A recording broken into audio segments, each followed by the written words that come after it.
Добар ден, почитувани гледачи, добре дојдовте во денешната нова визита. Во неа денес ќе зборуваме и ќе опфатиме се она што е важно и треба да го знаеме за бебенцата, за бебињата, за нивниот правилен раст и развој, за доењето, за дохранувањето, календарот на дохранување, што е она вистинското кое што треба да го направат родителите, како да ги надминат своите секојдневни дилеми и грижи, дали го прават на вистинскиот и правилниот начин. Пробиотиците, нивното значење, зашто се важни за здраво бебешко стомаче и важни за зајакнат имунитет кај бебенцето и кај детето. И бидејќи сето тоа е приоритет на секој родител и кога се бебињата во прашање и кога се поголемите дечиња во прашање, јакиот имунитет, здравата исхрана, правилниот раст и развој, следете ја денешната визита за да ги слушнете вистинските информации и навреме да ги разрешите сите ваши дилеми и да ги тргнете настрана вашите грижи. Почнуваме со анкетата, а потоа и со разговорот во визита. Се грижам толку што можам, да му купам јадење, па да му сварам млеко, да јадат, да не одат гладни на школу, да има нешто во себе и секогаш све најдобро за децата. За здравјето, еве, по лекар идам на алерготест и правев. Јас се грижам, ама сега, денес. Така, и како поминав? Па ништо, сега ќе видим испитувањето, они не оти што слушаат, се стават секакви хемикали. Родител сака. Нешто е алергично? Па не ми покажа, сега ќе видим. Сега и го стават тие лепенки. Поприродно. Антибиотик што е можно помоц. Не. Се развал. Одеме на со чаеви, со едно, со друго, па после одеме на тоа. Дали при најмало нарушување на здравјето веднаш посегнувате по некој антибиотик? Па не посегнувам, првен идам на природна база, сега ако веќе не може, тогаш мораш да одиш. Да, зашто на веќе 2 месеца е лицето сето така. И сега морам да идам на алерготест да видам од што е. Антибиотик, да ти кажам, комбинација, да речем. Не. Именно 5-6 години како не сме дали уопште антибиотици. Исто и со пробиотиците. Не ги користите? Не, ништо. Само на природна база. Поготово ѓумбер, орегано, капки тие за настинка, за не знам. Добро, затоа што и пробиотикот сам по себе, како ензим си е природна база. Да. Добро. Али генерално, значи, све да е на природно. Не, да ви кажам, јас со антибиотик не ќе да работам, зашто знам и она со тоа повише му дава. Некогаш кој ќе треба, мора. Ако кашла едно друго, превише. А меѓутоа, дали пробиотик им давате? Дали знаете што се пробиотици? Не знам, кажете ми што е тоа? Што е тоа? Плюс. Тоа се плюс кој се дава 1 час по појадењето или 2 часа. Тоа не го знам. Во себе содржи флора и фауна. Не го знам тоа. Да. Не го знам. Тоа. Фала многу. Добро, дали кога ја давате антибиотик, нели кога морате веќе во крајни случаи, дали со него препорачувате и пробиотик? Пробиотик не, само антибиотикот и давам и природна сокови, витамини тоа, а пробиотик не. Не сакам да користам. Денеска на оваа тема, во која што ќе опфатиме навистина многу работи, кои ќе бидат добре дојдени за сите родители, разговараме со доктор Александар Сајковски, специјалист педијатар од клиничката болница Аџибадем Систина. Добар ден и добре ни дојдовте. Добар ден, поздрав до сите гледачи, фала на поканата. Мислам дека оваа анкета што е сега може да биде и повод за разговор, посебно околу употребата на пробиотици, со давање со антибиотици.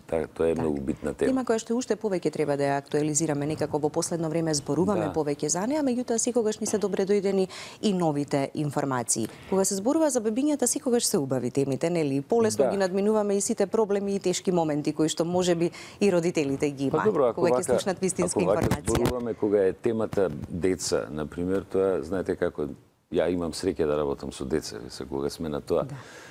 Децата се најневините суштества на светот и ја мислам дека ако ние живееме со нивниот памет, никогаш нема да има карање и војни. Така, да. Што се однесува до ова што го спомна и анкетата, значи ја би сакал навистина да апелирам до сите и родители и возрастни луѓе, мислам на крајот на краиштата и за возрастните луѓе. Значи кога веќе примате антибиотици, мора да примате пробиотици. Тоа е, мислам, еве во анкетата нели каже една гледачка дека воопшто не дава устоа. Значи наш став е многу одамна. Зборам став и на Европското педијатриско здружение и на Европското здружение за педијатриска гастроентерологија. и воопшто сите педиатри дека кога се даваат антибиотици, кога треба да се даваат и тогаш треба да се дава и пробиотик. Така, за да се заштитат тие добри бактерии кои што ги имаме, нели? Да, антибиотикот се бори против оние лошите, ама да ги заштитиме и зачуваме и добрите, тоа е така? многу важно затоа што знаете како, например, човековото тело, човекот бебето се раѓа стерилно во моментот на раѓањето, а нема на себе и во себе ниту бактерии, ниту вируси, ниту фунги, ниту ништо. Меѓутоа, веднашка почнува да се колонизира. И ние, да речеме вака, кога гледате децата или возрастните, има повеќе микроорганизми на нашето тело, отколку што имаме клетки со кои што живееме. И тоа е негде 10 до 100 пати повеќе микроорганизми. Така да тој баланс и сооднос помеѓу телото на човекот, односно детето, па после човекот, и микроорганизмите е многу битен. Ако се наруши, ако паднат тие така наречени добри бактерии, може да дојде до појава на низа болести. Така, почнавме некако со пробиотиците, иако во текот на целата емисија ќе имаме во секој дел и сегмент да ги спомнуваме за најразлични проблеми кои што се јавуваат. Може ли еве за предвремено родените бебенца, најголемата грижа кај родителите е нели кога пред време ќе се роди бебето? Да, знаете, мене ми се многу сладки и многу симпатични предвремено родените деца и впрочем и цел живот работам на таа проблематика меѓу другото. Кога ќе се роди дете пред време, секогаш постои оној страв од тоа што ќе биде со детето. Дали прво ќе преживее заради неразвиеност на белодробието, нели онаа субстанца што се вика сурфактант за да може да дишеме, а понатаму ако преживее дали ќе има некакви оштетувања на мозочето. И тоа искрено речено последните до пред 30-40 години степенот на тие потенцијални ризици за оштетување на мозочето биле поголеми отколку што е денеска. Денеска, например, децата се раѓаат пред време и 27-та и 26-та недела, 25-та недела, се вистина треба да лежат во болница подолго време. Меѓутоа, по принцип, оштетувањето на мозокот кај малите деца не е толку висок, колку што вака меѓу народот се има мислење. А мене ми се многу симпатични еден друг аспект. Знаете, има многу познати личности во историјата на човечанството кои што се познати како прематуруси. Например, еден од попознатите ви е, например, човекот што ја постави основата на физиката и на астрономијата, тоа ви е Исак Њутон. Он е роден 31-32 недела и бабицата која го родила викала, пошто тогаш и дома се раѓале повеќе мртов отколку жив, а живел 90 и кусур години. Или да речеме Алберт Ајнштејн. Имате многу интересен феномен, или Ана Павлова, например, балерината руска, тука ви е, например, исто така, од писатели има доста. Еден од многу интересните феномени кај децата што се раѓаат пред време е што во тек на нивниот развој се случува да многу често висок е процентот на тие деца после се одадат на математика или се одадат на уметност. Впрочем, видите, имате многу познати уметници кои што исто биле предвремено родени деца. Да речеме најпознатиот Леонардо да Винчи. Тоа значи дека има нешто кое што е во асоцијативните патишта на мозокот кај децата предвремено родени, што им дава поголема можност да идат у тие правци. Еден и вака познат прематурец кој што не е во таа категорија е Винстон Черчил. Он е исто роден 31-32 недела, он отишол во политика. Во друга вода. Да. Други води. Меѓутоа, предвремено родените деца не е спорно дека се деца кои што се под висок ризик. Од тие причини и нашата болница, да речеме како и сите добри големи болници, например, ние имаме Центар за развојно следење на деца кои што се со ризик родени. Ние ги водиме децата со предвремено родени со одреден ризик, но секако дека тој процент на оштетување на проблеми понатаму, ако помине секако што треба во првите месец дена особено, се многу помали отколку што вака генералното мислење го има. Да, какво е општото мислење меѓу нас, да се помине тој критичен период и потоа нивниот раст и развој нормален си е нели ист како и на секој друго дете. Да, тие деца, значи без оглед родени пред време со мала родилна тежина, понатаму почнуваат да растат и почнуваат има тенденција да ги стигнат своите врсници, како во тежина, така и во висина. И сега, вие можете да чуете многу разговори, например, меѓу родители, например, детето ми е родено пред време, па ми е нешто пониско или нешто послабо. Така. Има ли значење тука висината или тие работи, дали ќе порасне повисоко или пак ќе остане на некоја одредена? Генетската констелација е уствари таа која што детерминира колкава ќе биде крајната висина на растот на едно дете кој ќе направи 18 години. Тоа е она што детето го носи од таткото и од мајката. Едино во тек на првата година од животот, самиот хормон за раст нема такво влијание во растот колку што има инсулинот како хормон кој што го контролира шекерот. Сакам да кажам дека треба да внимаваме во првата година на животот како ги храниме децата и на кој начин ги храниме, затоа што од исхраната зависи и растот во првата година. После тоа веќе не е така, мислам нормално зависи од исхраната, меѓутоа генетската констелација е таа која што ќе одлучи детето колку ќе биде високо. Вие имате, например, деца кои што се доносени, имате цели генерации на деца доносени, деца кои не растат високи, а има деца кои што растат, меѓутоа тоа е нешто што е запишано во нашиот код. Така, никогаш родителите, дури посебно мајките се грижат, нели она 3 килограми и 200-250 грама некоја како идеална тежина за раѓање на бебенцето. Ако е нешто под 3 килограми, 2 килограми и 800, тие веќе се загрижени, се роди со помала родилна тежина или пак должината на бебето. И тука нема простор за загриженост, бидејќи си го надоместуваат сето тоа. Тежината на бебето за време на бременоста доаѓа нели од исхраната на бебето која што иде преку плацентата, преку папочната врца, значи она како што се храни бебето. Сега не е спорно дека има ситуации кога имаме малку послаба, еве да кажам, исхранетост, така да се изразам, па детето може да се роди со помала тежина. Има и други причини, сега да не ги елаборираме, многу се. И тие деца што ќе се родат со помала тежина, отколку што им е нивната старост, ние ги викаме деца SGA, така ги викаме. Тоа е една кратенка од англиска една номенклатура која вика Small for Gestational Age, значи мало за гестацијска старост. Тие деца, од друга страна, меѓутоа е интересно што, да речеме, тие со помала тежина за нивната старост во недели, меѓутоа понатаму се малце во поголем ризик од дебелина. Значи, ке тие деца, сите студии наши, мислам наши изборам во педиатријата воопшто, покажаа дека деца кои што се родени со помала родилна тежина за гестацијата може да имаат поголема тежина понатаму во предшколска и школска возраст и може да и се почести кандидати за нели гојазност, да речеме дебелина и така натаму. Затоа треба да се внимава и кај нив и она што ние многу често го зборуваме со нашите родители, особено во првата година на животот, е да не се радуваат децата да екстремно качуваат тежина. Вистина, ние имаме одредени шаблони, одредени нивоа како треба да се хранат децата, како треба да растат во тежина, меѓутоа не сме баш пресрекни ако дете, например, на 3 месеци напри 9 кила, например. Вака фигуративно го кажувам, ова по-пластично. Значи, многу сме по-срекни кога имаме онака нормален раст на тежина во здрави рамки. Колку што во нека одредена рамка треба месечно да си напредува, така? Морам да ви кажам, има одредени рамки во растот. Значи, најбитно е дека во првиот месец децата највише растат, ама тоа е природата така го има направено.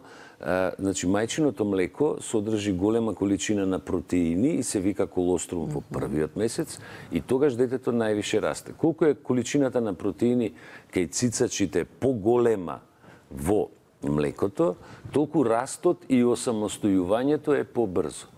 Кај човекот, количината на протеини, односно кај мајката, количината на протеини е крајно гледано релативно ниска и затоа потребно долго време да децата се осамосталат, значи да пораснат, да можат самостојно да живеат. Така, и затоа многу мајки знаат да кажат ке се вратат од преглед, па докторката или докторот не искара дека имаме малку повеќе тежина кај бебенцето од она што... Да, тоа е тема која е честа.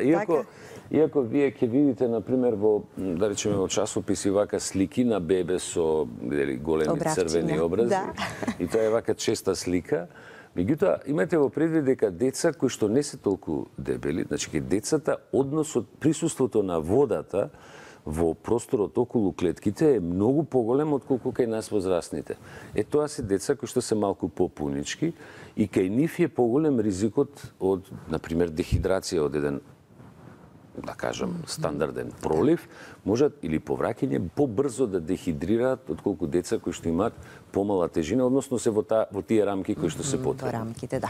Да се префрлиме на доењето, значењето, важноста, знаеме сите колку е важно и значајно, ама повторно мораме да потсетуваме. Да, доењето е тема која што мислам не треба човек ни многу да ја зборува.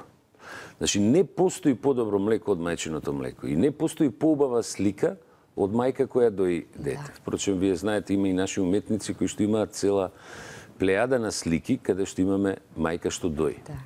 И тоа е тема која била во историјата на човечанството често прикажана во уметничките дела. Меѓутоа, она што е многу интересно, дека во последните 60-70 години овој брз, рапиден стил на живење, индустриализацијата доведе до тоа да драматично падне бројот на деца што се доени и време траењето на доењето. Повторно сега се враќаме назад малку во целата таа, да кажам, приказна да ги стимулираме мајките да дојат. Постојат многу, би сакал да кажам, мислам, тоа треба отворено да се зборува. Дури некои небулозни размислувања дека ако мајката дои, градите нејзини нема утре да бидат убави и добри. Тоа се небулози. Морам искрено да ви кажам. Доењето не постои поприроден начин. Ама тоа е веќе себичност на мајката, така? Доаѓа малце, да, доаѓа малце и до себичност. Не постои поприроден начин, не сакам да кажам поевтин, не сакам да кажам подобар, меѓутоа нема така, и практичен. Да. Меѓутоа, она што е за нас важно, што мајчиното млеко содржи антитела, содржи, например, антистафилококен фактор, значи го штити бебето од инфекции. Да. Мајката го пренесува се она што го има кај неа преку нејзиното млеко. И во основа деца кои што се доени подолготрајно, мислам зборам доени во првите месеци, имаат подобар и поефикасен имунитет. Дури, многу е интересен еден податок, чисто овака, само да се поврзам со пробиотиците пред малку што зборувавме, дури во мајчиното млеко е детектирана жива бактерија, пробиотска бактерија, 1990 година прв пат е тоа откриено кај една мајка во Перу, откриен е еден пробиотик што се вика Lactobacillus reuteri protectis. Значи, мајчиното млеко не само што содржи и антиинфективни фактори, содржи и така наречена жива бактерија, тоа е тој лактобацил, со кој му обезбедува на детето нормална цревна флора во стомакот, во цревото кај детето. Така да, доењето е апсолутно најдобро нешто што може детето да го има. Но, мора да се спомене дека често пати ние се наоѓаме во одредена дилема, чак можам да кажам и педиатрите, па и родителите исто, должината на доењето. До кога? Ете така, баш токму тоа сакав и да ме прашам. Првото можда прашање за кое треба да се дискутира е кога да почне да се намалува на некој начин, да кажам, доењето, а да се воведуваат храни. За да не се биде само на мајчиното млеко, исклучиво. И на крај до кога да се дои. Знаете, ние имаме еден процес со цел да го намалиме, да го зголемиме процентот на мајки што дојат. Имаме цел еден процес на разговор со родители за така наречен систем на ексклузивно доење 6 месеци и ништо друго. Да.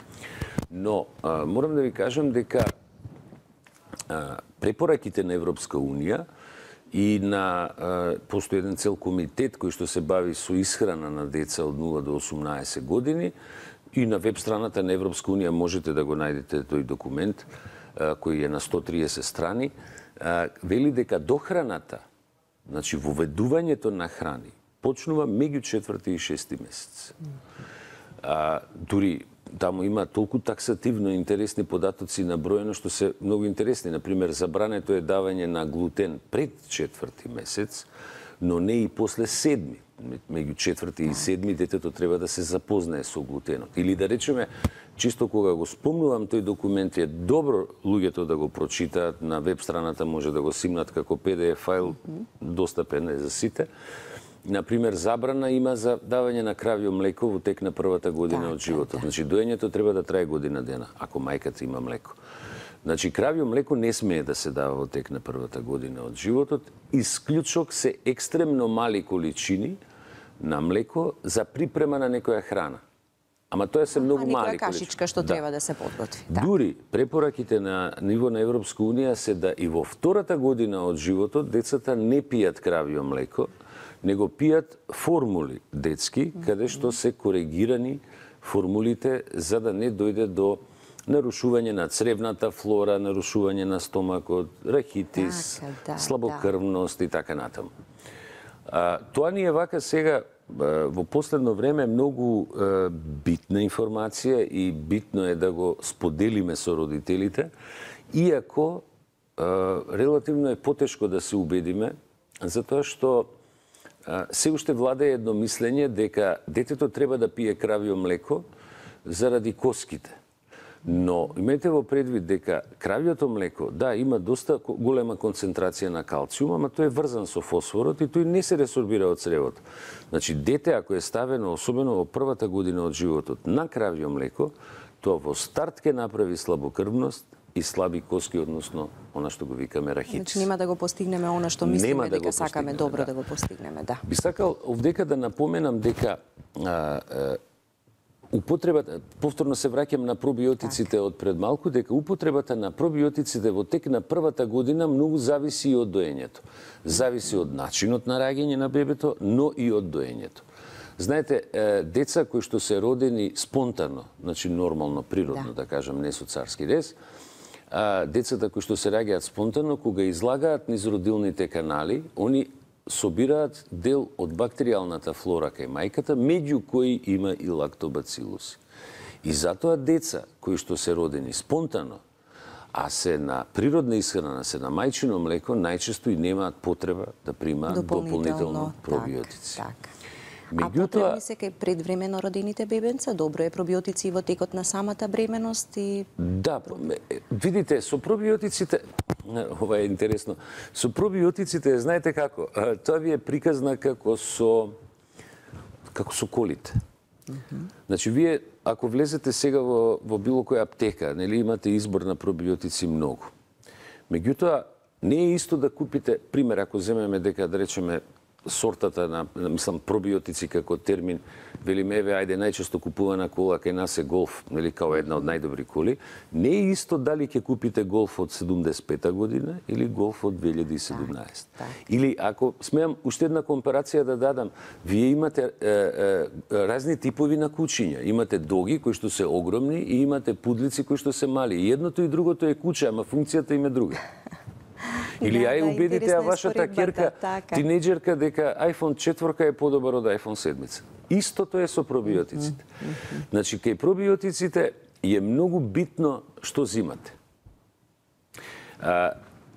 Ако ја пратите таа проблематика, да речеме, ние ги даваме нифи кај предвремено родените деца, апсолутно е потребно, особено затоа што кај предвремено родените деца многу често се случува да исхраната со млеко мајчино биде отежната затоа што не може да го толерира внесот на храната. Па малите деца кои што се колку се помалку родени тежина имаат потреба од парентерална исхрана преку вена, или тогаш се внесуваат масти и протеини преку вена, ние даваме кај прематурусите пробиотици.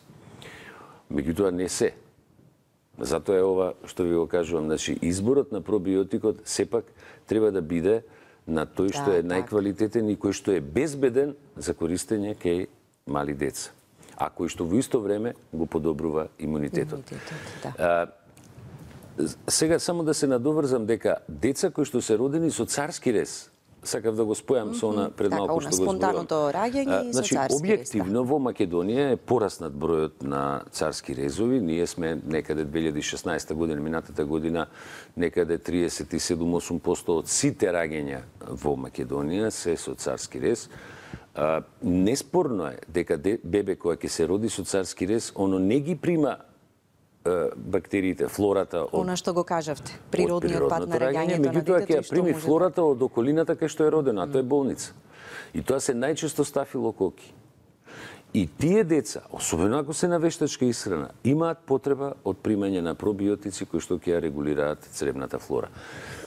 Тоа е состојба која што мораме да ја коригираме и мора едноставно народот да се запознае, нашата популација да се запознае со сето тоа. Ако на крај, да речем, да не дојдеме и на друга тема, нели, на крај за пробиотиците да ви кажам една вистина која што е многу интересна. Најстариот човек на оваа планета Земја кој што живеел е човек кој што бил овчар на Кавказ и живеел 168 години, се хранил само со кефир и со леп. А кефирот се пробиотици. Да. Значи, пробиос значи за живот. И се враќам на почетокот на нашиот разговор, кога спомна вашата анкета, една пациентка дека не дава, антибиотик е антибиос, против живот. Значи, ние свесно даваме антибиос лекови, ама за убивање на бактерии. Додека пробиотиците се пробиос за живот. Така, да. Ќе дојде време, постепено полека, нели, колку повеќе се информираме, толку повеќе ќе знаеме и ќе го применуваме сето тоа, ама нели советите од вас, стручните лица, секогаш се добре дојдени. И кога не знаеме нешто, најдобро е да прашаме за да го направиме вистинското. Добро, така е најдобро. Така, да ги слушнеме им прашањата на гледачите. Добар ден, повелете. Ало, добар ден. Добар ден. Имам едно прашање до докторот. Така е, само ќе ве замолам малку погласно за Имам керка 18 месеци која што се уште цица. Сега ме интересира колку е квалитетно млекото, мајчиното млеко, за да уште продолжи. А во меѓувреме си јаде и разноврсна храна. Па ме интересира докторот ако може да ми одговори.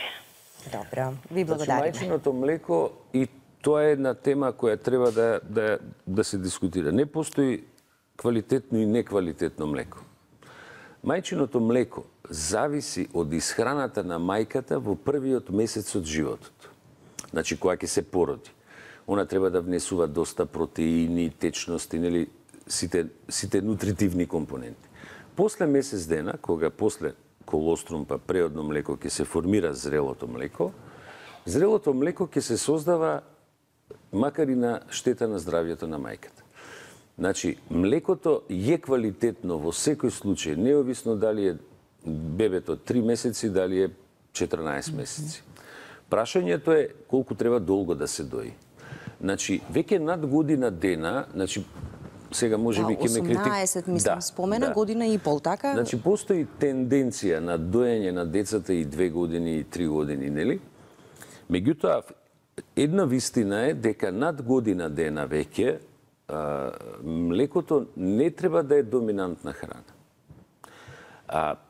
Многу е битно да мајката процени, и таткото нормално, кога треба да почне да се одвикнува детето, кога млекото веќе станува, доењето практично, станува не потреба за храна, него потреба за емотивна релација со мајката. Видите, децата, карактерот на децата, директно таткото и мајката учествуваат во формирање на карактерот во првите 5 години од животот. После навршената 5-та година, карактерот е формиран. После е само надоградба, развој, учење и така натаму. Како ние ќе ги воспитаме децата, многу зависи од нас како родители. Доењето е една од тие ставки и една од тие позиции. Купувањето на играчки е друга или се друго што е врзано со навиките што ги има едно дете. Така да, големо е прашање, јас, например, знам, има кај нас и во нашата болница, доста се реферираат, доаѓаат доста мајки кои што сакаат да го држат доењето подолго. Но мора да проценат кога веќе тоа не е храна, кога станува само емотивно врзување, односно, нели, само спој со мајката. Тогаш веќе треба да се прекине доењето. Така, да. Бидејќи и бебето е навикнато, ама и мајката некако не може, како ќе рече самата, да го одвикнам од доењето, да му го ускратам тоа. Да. Нели, да не прави лошо, мислејќи дека Да, знаете, доењето несомнено, мислам, она што исто би сакал да кажам, тоа е дека не само што е најдобро, него она што за нас е најважно, што вистина многу го штити бебето и му овозможува нормален раст. Иако И тука може да имаме прекумерна тежина, значи ако почесто се дои бебето, зборам за првата година од животот, детето може да качи поголема килажа отколку што е да речеме рутинското качување на килажа. Да го слушнеме и следното јавување. Добар ден, повелете. Ало, добар ден. Добар ден. Сакав само да се вклучам, да го поздравам прво докторот и водителката, меѓутоа, сакам да ви кажам за еден пример во Англија. Уште, не знам кај нас дали е тоа застапено, баба е на телефон секој случај, сестра сум позанаат. Сакам да ви кажам дека кога ми се раѓаат внучињата у Лондон, после одењето во градинка се формира, sure start го викаат, сигурен почеток. Во секоја градинка има една од мајките која долго дои и чие дете, според нивната евиденција, напредува онака како што треба да биде, секако они знаат колку и како, и таа мајка е задолжена да ги обучува мајките да дојат што подолго. Да. А знаете, има мајки тамо, например, што прекинала да дои 2 месеца. И сега упорно и го носат детето тука, кај другите бебиња што дојат, што цицаат во одредено време и мајката да биде тука, да гледа.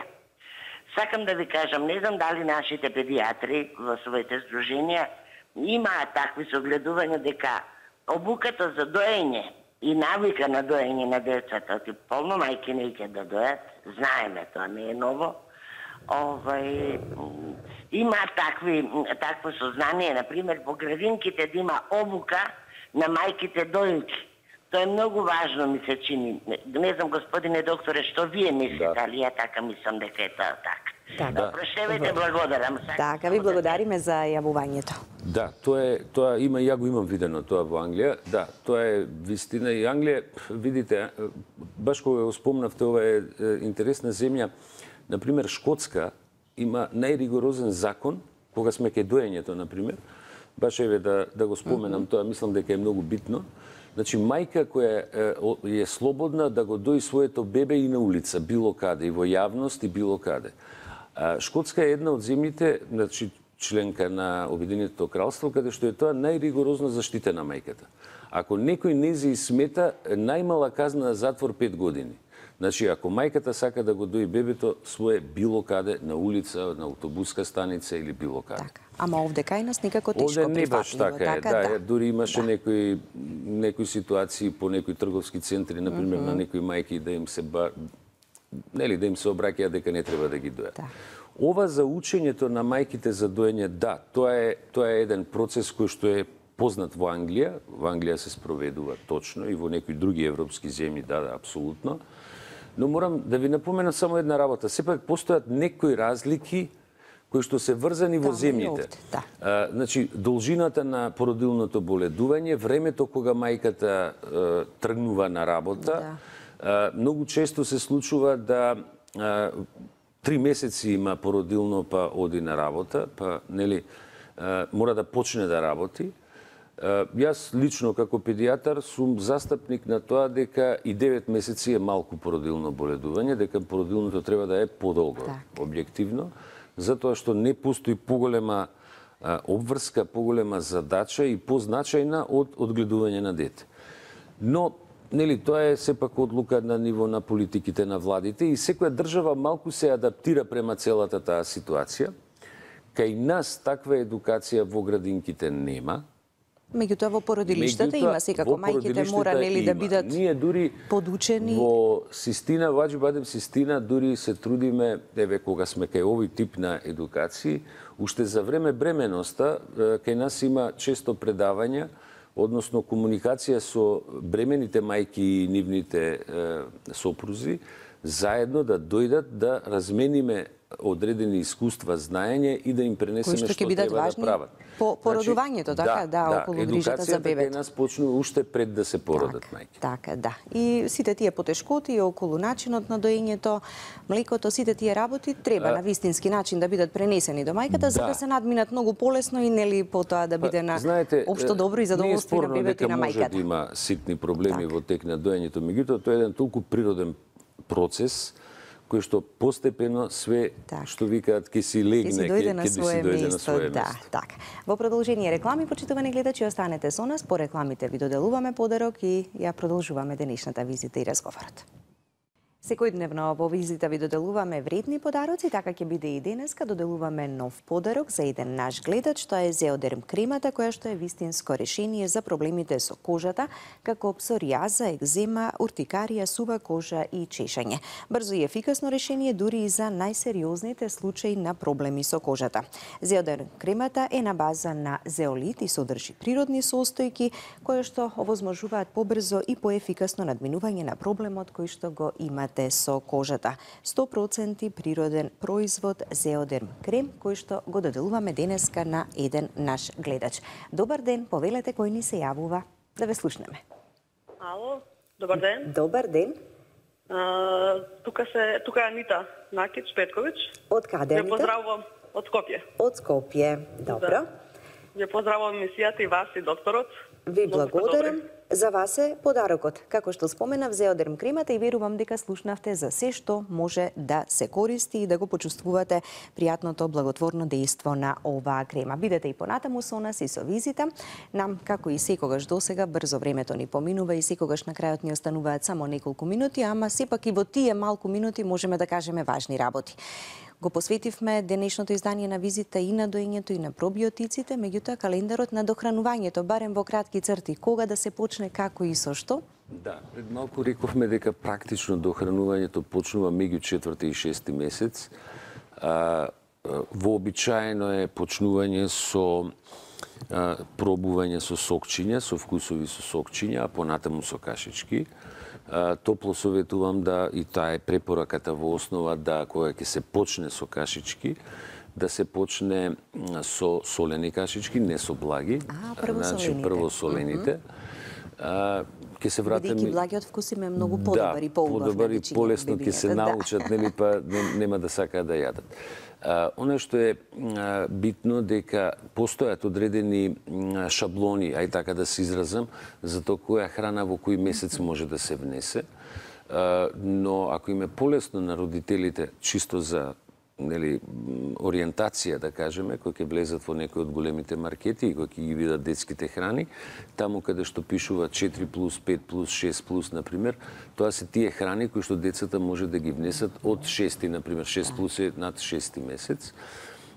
И знаете како ни еден производител на детски храни не смее да стави на артиклите што ги продава нешто што не одговара према возраст. Оно што би сакал исто да ги посоветувам родителите, сепак ако не им пречи едноставно да го симнат тој PDF файл од веб страната на Европска Унија и таму се дадени исто така одредени шеми на внесување на поедини храни, но морам да напоменам дека секаде стои дека има одреден индивидуален пристап, зависно од растот и од развојот кај детето. Значи не можеме да бидеме еднакви во 100% кај секој дете. Комплетно, дека за сите бебиња така или дечиња важи истото. И она што би ги многу топло советувал родителите да на време почнат со внесување на месото како производ, значи во исхраната, затоа што главен извор за протеини и за раст за детето ни е сепак месото. Фактички месото е тоа кое што ќе обезбеди доволна количина на протеини. Тешко можеме да обезбедиме внес на протеини на друг начин од други извори. Така да она постепено воведување на храните од 5, 6, 7 месец со постепено воведување на поедини храни треба да е врзано обавезно со користење на месото. Месото е главен извор за протеини во секој случај. Така, и кога ќе дојде време, нели, да се научи детенцето да почнува да жвака, да не е само исклучиво на пасирана храна, така? Апсолутно. Може би е полесна за подготвување и полесна за да ја конзумира бебинцето, ама навикнувањето на таква храна потоа нели си ги има последиците и понатаму. Апсолутно мора да се внесе, значи штом почнат да излагаат запчиња, треба да се почне полека со мали парченца храна и преод од пасирана храна во храна која што е фактички во парченци, она после на крај класично јадење како што јадат децата. Доењето на прво место, но и кога ќе си дојде вистинскиот момент за дохранување, да се направи на вистинскиот начин. Па да, тоа е многу битен избор, да. Ви благодарам што ни бевте денеска на визита. Благодарам и на вас.